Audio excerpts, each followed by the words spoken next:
With the defeat against Grimsby Town still looming over our heads, Amorim and his players will have to suffer amnesia to that result and focus their attention on Burnley tomorrow. This is another must-win match because the pressure is on for these guys. There has to be a response from each and every player in the starting 11 that indicates they care about the club and us the fans. Amorim will also need to relax on his stubborn attitude towards his approach and learn to be flexible if things aren't working. So today we'll talk about the approach that's needed for this match, what the opposition side brings, and ideally who should be starting against Scott Parker's Burnley. Now, against Grimsby Town, there was a clear lack of effort to do even the basics right.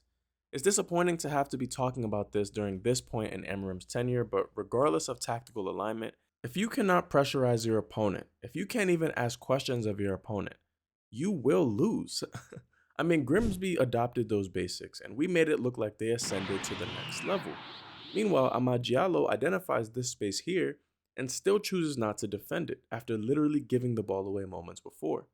That's nothing to do with tactics, that's work rate, mentality, and attitude. We seem to do this against teams who have no business going toe-to-toe with us, yet somehow we end up looking like the underdogs, requiring some type of late foray to get us back into the game. Therefore, the first thing I want to see is effort. The fundamentals of any organized team sport is hard work, and Burnley happens to be the perfect opposition for these players to prove they can work hard. Burnley do have some dangerous pieces that I'll talk about later, so the United players will need to step up. The second thing I want to see is better communication. I think Onana coming back into the side really disrupted some of the automated patterns of play that Bayindir and co had formed. Truth be told, neither keeper is good at communicating though, so hopefully Amorim watches this and selects Tom Heaton, who showed this preseason that he still has the fundamentals down pat, even if he is aging. What's there to lose at this point? And lastly, and quite simply, these guys need to finish their chances. I do not care how it comes, just finish your dinner and leave no crumbs. Now, Scott Parker has set up Burnley to be an extremely high energy and pressing team, and they show that against Tottenham, they also show that against Sunderland. If we learned anything from that Grimsby match, it's that United were unable to bypass their press effectively because of how good Grimsby's commitment and timing to the press actually was.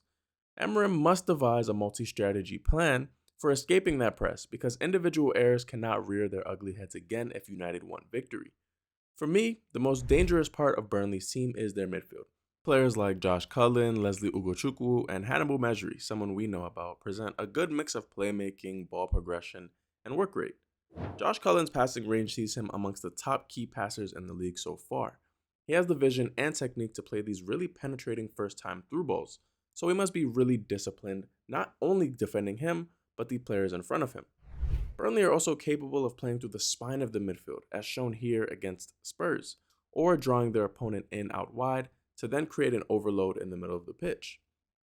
Where we can exploit them is also out wide, especially if our wingbacks are committed to overlapping runs and crosses into dangerous areas.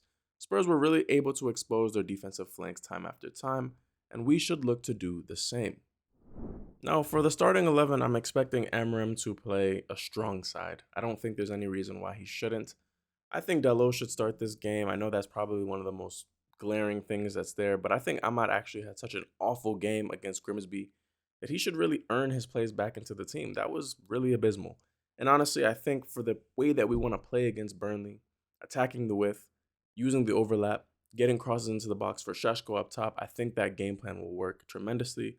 The only change I'd make here is if Šeško is not fit enough, Mason Mount will come in and Cunha will go up top. But this is the lineup that I have. Let me know what you guys think, and let me know who you want to see start. The result tomorrow has to be a victory. The performances have to improve, and the mentality needs to shift.